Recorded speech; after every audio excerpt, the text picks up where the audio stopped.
We're really pleased and delighted to have achieved gold this year. We've been working on the index for the last 4 years, so it's been a steady progression, and we're really pleased that we've made it to gold this year.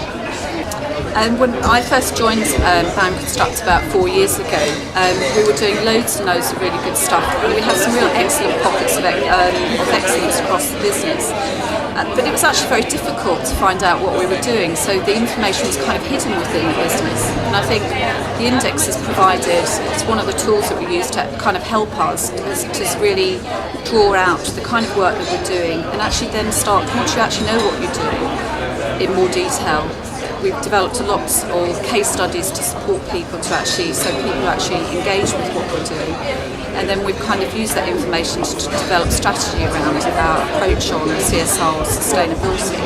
So it's kind of provided that framework for us to really look at more depth into what we're doing, find out where the gaps are, and actually really start to address those in a much more meaningful way.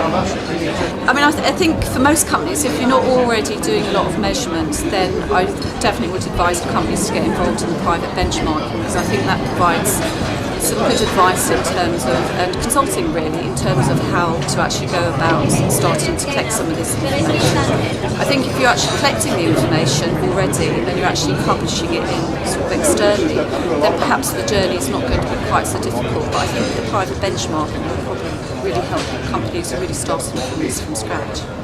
Well, the aspiration is obviously next year we're going for platinum. So already using the feedback that we've had, we're starting to put into place a number of different initiatives. So from the start of this year I set up a responsible sourcing working group, because the whole kind of sourcing and procurement is an area that we feel that we have some work to do on. So starting right from the beginning of this year, not waiting for the feedback, because we know it's an area of weakness, we're really starting to work and crank up on our activity on that. So the aspiration really is platinum for next year.